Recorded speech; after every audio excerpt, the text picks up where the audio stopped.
বীর চট্টলা টিভি। আসসালামু আলাইকুম। বীর চট্টলা টিভি থেকে আমন্ত্রণ জানাচ্ছি আমি তানিশা সুলতানা আফিফা। রামগতি উপজেলার ২ নং চরবাদাম ইউনিয়ন স্বেচ্ছাসেবক দলের উদ্যোগে এক শুভেচ্ছা বিনিময় অনুষ্ঠানের আয়োজন করা হয়। উক্ত অনুষ্ঠানের শুভেচ্ছা জানানো হয় সাবেক ছাত্রনেতা, রামগতি উপজেলা বিএনপির সাবেক প্রবাসী কল্যাণ সম্পাদক ও ২ নং চরবাদাম ইউনিয়ন ছাত্রদলের সাবেক সভাপতি দিদার হোসেন রাজুকে। শুভেচ্ছা বিনিময় অনুষ্ঠানে উপস্থিত ছিলেন রামগতি উপজেলা স্বেচ্ছাসেবক দলের যুগ্ম আহ্বায়ক মোহাম্মদ আনোয়ার হোসেন, ২ নং চরবাদাম ইউনিয়ন স্বেচ্ছাসেবক দলের সভাপতি আসগর হোসেন রাসেল, সদস্য সচিব শরীফ ভুইয়া, ১ নং যুগ্ম আহ্বায়ক মোহাম্মদ নোমান সহ ইউনিয়ন স্বেচ্ছাসেবক দলের অন্যান্য নেতৃবৃন্দ।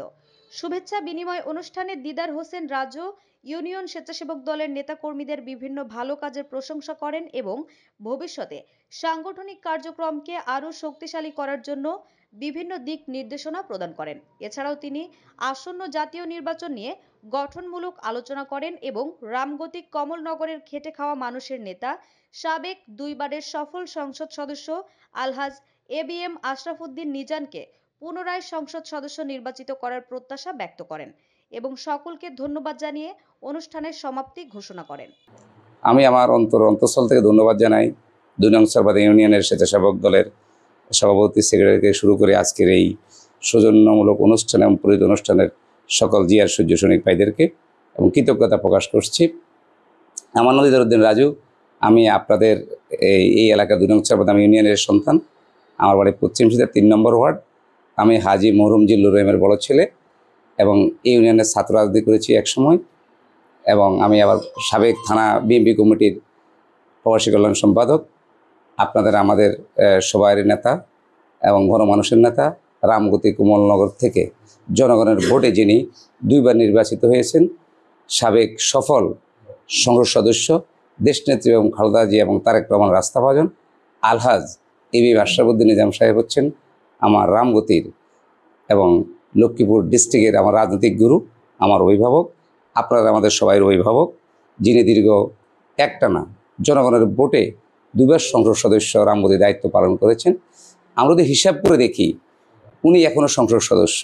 কেননা বিগত আওয়ামী লীগ সরকার আমলে যে ১৭ বছর ওনারা ক্ষমতা ছিলেন, সেটা ছিলেন জনগণের ভোটবিহীন ক্ষমতা, এবং জোর করে তারা প্রশাসন দিয়ে তারা ক্ষমতা টিকেছিল। এখানে যিনি আমাদেরকে সবসময় খোঁজখবর নেন এবং সর্বাত্মক সহযোগিতা করেন, দলের যে কোনো কর্মসূচিতে উনি দলের খোঁজখবর নেন এবং সহযোগিতা করে থাকেন এবং বিভিন্ন পরামর্শ দিয়ে থাকেন।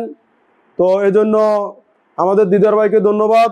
আমি আশাবাদী আগামী দিনে উনি আমাদের আরও বেশি খোঁজখবর নেবেন এবং আমাদের যে সকল সমস্যা আছে এগুলা উনি সহযোগিতা করবেন সমাধান করার জন্য।